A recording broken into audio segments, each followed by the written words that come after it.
we get started today, why don't we begin with a word of prayer? God, I just thank you for the opportunity to be in your presence today and to be here and to be able to worship you through song and through the study of your word. And God, I just pray that today that it would be your words that would be spoken, not mine, and that you would challenge people's hearts today as we consider and look at the life of Samson and the messages that we can take from that particular story. And I just pray that you would bless the rest of this time together in worship. And I pray it in your name. Amen. All right, so if you haven't been here for the past few weeks, we've been looking at stories that typically have been taught in Sunday school. So we've looked at Jesus walking on the water, there was Jacob, the Tower of Babel, so we've had quite a few of them. And one of the things we've been beginning to see is maybe the stories were a little different than what we were taught in Sunday school. And that is definitely going to be the case with the story of Samson. Now, I picked this particular story probably about 3 months ago when Dan first asked me, and did it rather flippantly without really thinking about it. And as I began to do the study and get into it, I remember that the story takes up 4 chapters. And I'm like, ooh, this is a really big story to tell. So thankfully, you're not going to be hearing the first version of my sermon because we'd be sitting here for 3 hours. And I don't think any of us would appreciate that. So after much editing and much prayer and much thought, this is what I've come to.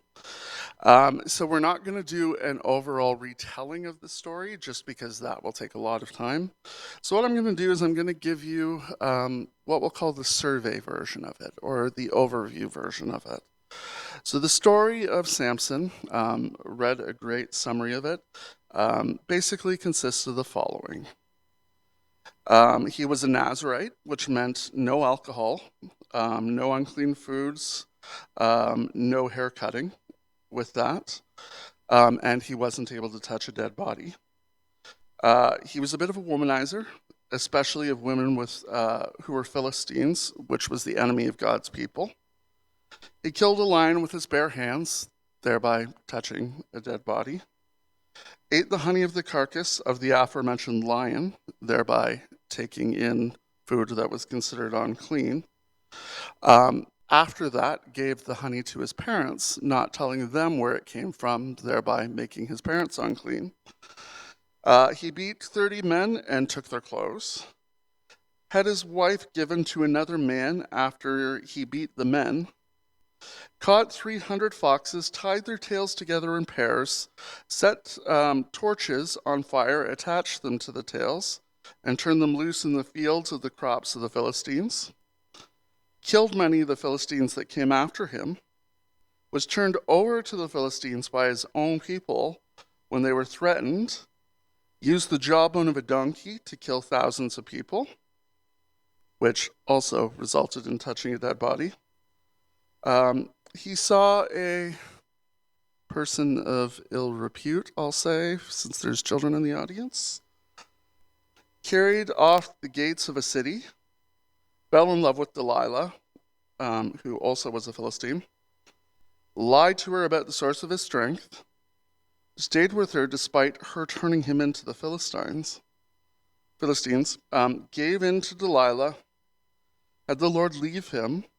Was captured by the Philistines, had his eyes plucked out, had his hair start to grow back long again, and killed thousands of Philistines in an act of suicide. So this is the story of Samson. And interestingly, Samson is referred in Hebrews as a man of faith. So the first thing that we learn from the story of Samson is that Israel was so intertwined with the culture of the Philistines that it was impossible to see where one began and where the other one ended. There's a activity that I often do with my primary students every year, and It's a science activity where I take a container of water, and it's usually warm water, then I add salt to the water. Does anybody know what happens when you add the salt to the water?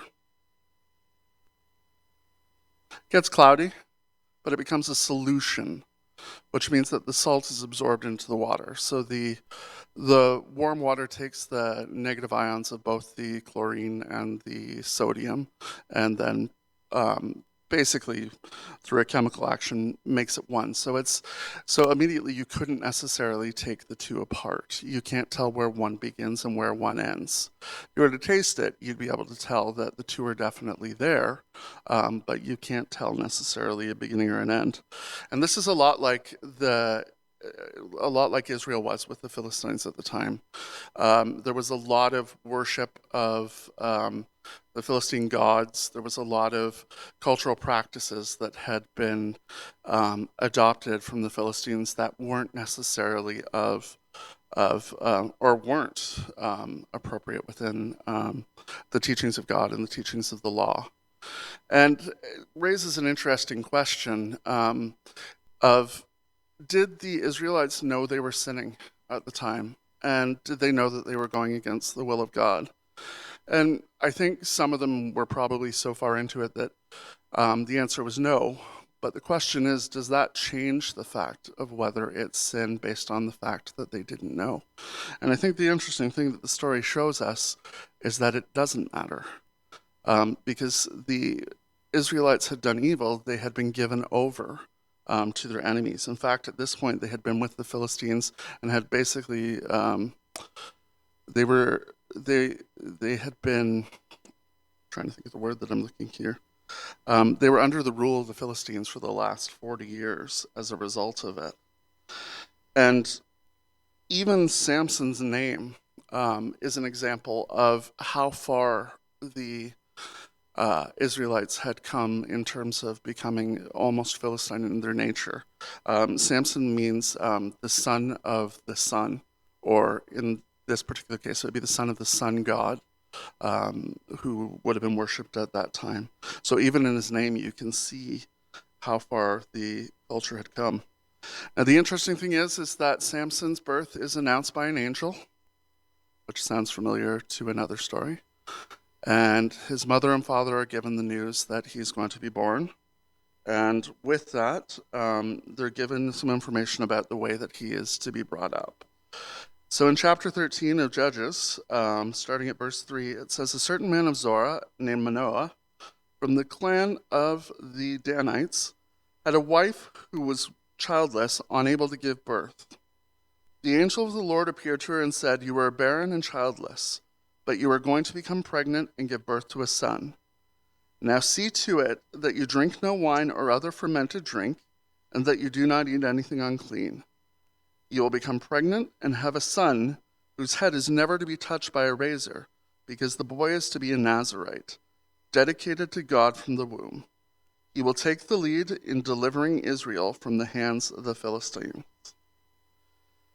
So the Nazirite vow, which we talked about a little bit, was pretty simple in the fact of it really only required three things. Now, these three things end up being pretty big things, but it was that he would have no wine or anything that was a result of wine, which would include things like vinegar.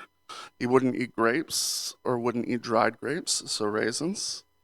He wouldn't touch a dead body, thereby making him unclean. And he wouldn't shave the hair on his head. So these were the three conditions. And usually in Jewish culture, this is something that wasn't done for a long period of time. It would have been done for a very short period of time by the choice of the person who was doing it. And the interesting thing is that this happens before Samson is even born, that he's put into this, and on the condition that this is going to be the way that he lives his life. So what this means, and what the Nazirite vow was, it was a setting aside. And it was just a consecration, as it was, to God. Now, as we see in the story, Samson does not do a particularly good job of living up to this. And the interesting thing that we begin to see through this is that God can use flawed people, even when they don't necessarily want to be used. So in chapters 14 and 15, we see an example of how Samson remains as part of the culture. The first thing that he does is he asks to marry a Philistine woman. Now, this was a woman who was of the people who were the captors of Israel. And his father asks him and says, why would you take this woman who's part of the uncircumcised? And I find this to be a really interesting point, especially when we consider the way that we look at things today. There's a lot of passages in the scripture that have been used to really be an example of how races shouldn't intermix. And this has been taught for a long time in the church. But that's not actually what this is saying. What it's saying is this. It's saying an uncircumcised people. And circumcision was a covenant that God made with the Israelites that created a relationship between them and God. So God wasn't saying the problem was the race. God was saying that the problem was that it was a people that were not in relationship with him. So this is the interesting thing that we begin to see as Samson really tries to integrate himself into the Philistine community through the marriage, is that he's really starting out the process of acting out against God. Now, one of the big stories that we hear as a kid is the story of Samson killing the lion and eating the honey out of it. And I don't know whether anybody remembers how that story was taught to us as kids, but if I go back many, many years ago as a little boy sitting in my church in Oshawa, I remember them telling me the story of how Samson was big and strong, and he killed a lion with his bare hands and took the honey of it. And this showed his amazing strength and God's providence for him. And that's not really entirely what's happening here. The fact is that this is Samson sinning against God. This is Samson going against the vow that had been made for him. He's touching something that's dead, and from that, he's eating something that is unclean. And through the process of that, there would have been for him a long process that he would have to go through to go through a process of purification, and it was something that he never did. In fact, he took the honey, he took it home, and he gave it to his parents. Didn't tell his parents where it had come from, and by the act of that, made them unclean in the process. So what we see early on is just a blatant disregard for who God is and God's power. But the fact is that God does still continue to use him. So as we continue on with the story of Samson and his wife, we talked a little bit about kind of what happens at the end of that part of the story. So I'm just going to switch chapters. I apologize. I'm using a tablet for this for the first time, and I'm not sure that this is the way that I would want to do this again, but I thought I would give it a try.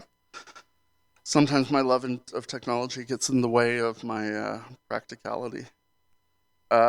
So we hear a story of Samson throwing a party and giving a challenge to the people that are there of a riddle.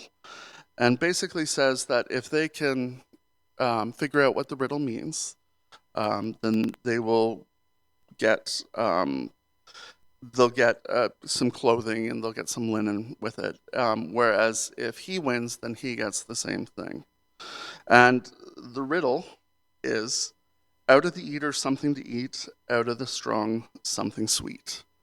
So there's a lot of different views on what that could be.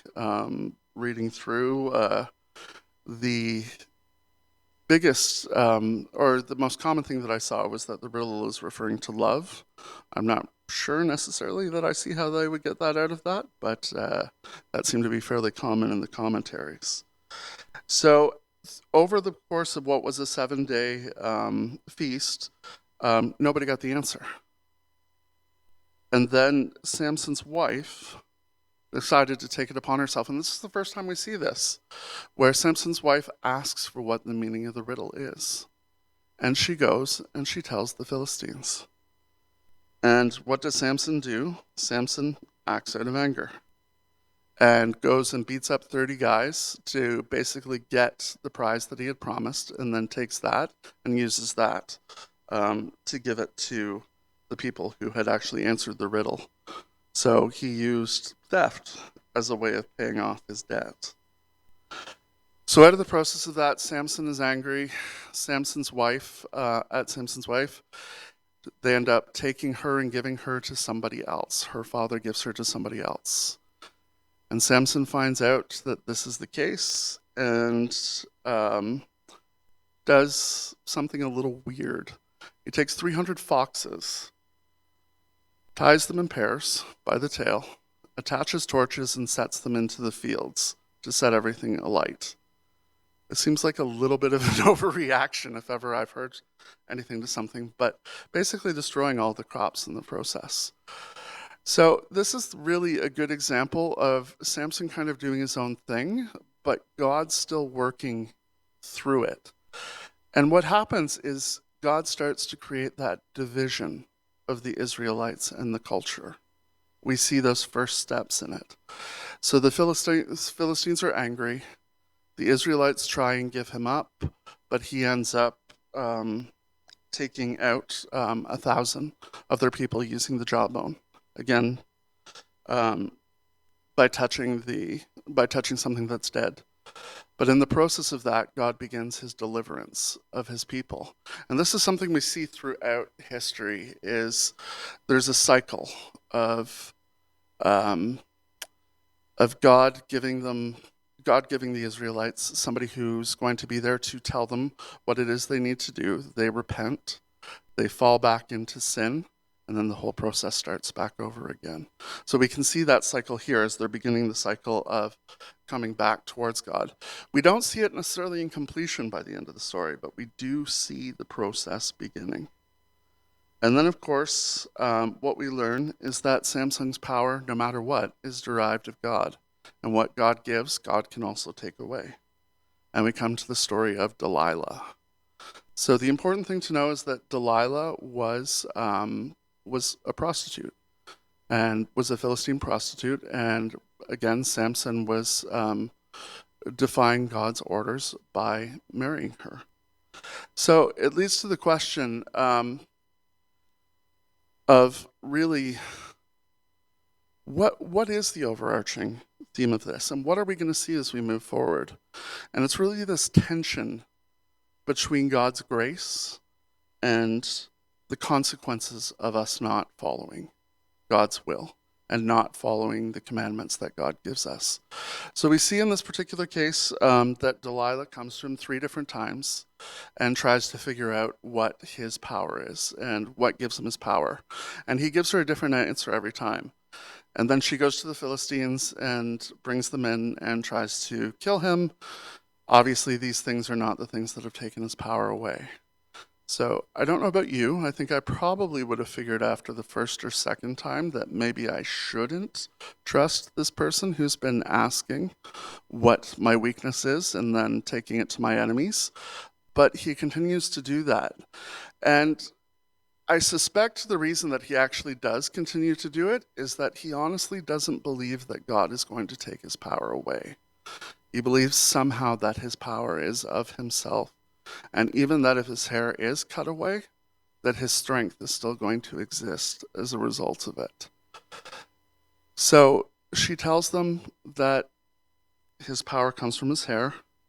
He lays down to rest in her lap and they shave his hair off. And then he wakes up and realizes that his power is gone. After that, they take him, they pluck out his eyes, and they use him basically to perform. So over the time, it talks about how his hair began to grow back. And what we see here is the beginning of God returning the blessing. He had taken it away for a time, but he brought it back because his will was still going to be done.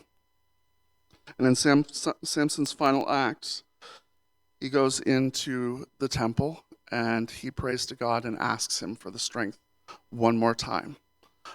To be able to use his strength and to knock down the temple. And God gives him that strength back, and in the process takes out 3,000 men, more than he had likely in his lifetime. And we see once again through this act that God's will is done because it separates the people of Israel once again from the Philistines. It separates their culture. And we see the beginning of the process of their return from captivity and return to following God. So the story really, as I said, is a story of the tension between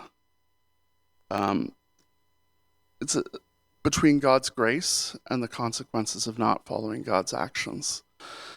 And I think I've been thinking about this one a lot in terms of how does this apply to us as a church? How does this play out for us? The fact is when we don't follow God, God's will is still done. However, that's not what he would want of us. What he wants is us to follow him. He wants us to be in relationship with him.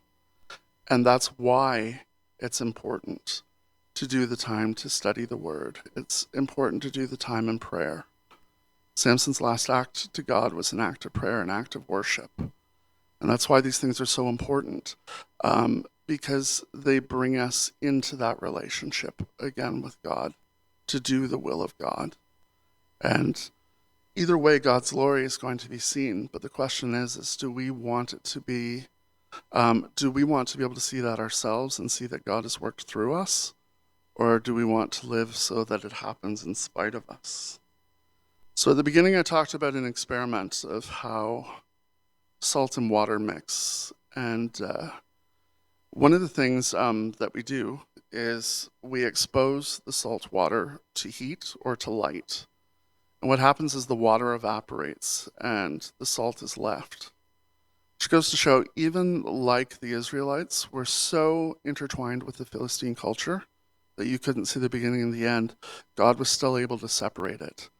And he took the actions of a very imperfect man, and his will was still done. So this story is an example for us of how to live different from the culture that we're in. It's easy to fall into the culture that we live in. It's easy to look at the things that are part of culture as being good. And it's easy to water down the gospel in such a way that makes it more palatable. And we can do that often without realizing it. We can be so joined with culture that we lose track of what it is that God actually has for us and what his will and his word says for us. But we are called to be counterculture. We're called to be different. In the same way the Israelites were called to be different than the Philistines. And God completed the work through Christ in that the story, we know the end, we know that it's finished, but we still have a responsibility in this day to be different than the people around us, to be that example. And it's not an easy life to live. It's not easy to be counter to the culture, but it's something that we have to do every single day. Samson is an example of God using him to start the process of delivering his people, and how the strength was taken away so that God could use him in his weakness. Christ is an example of God come down in weakness to deliver his people in strength. Much like the Israelites, God expects us to continue to follow his word.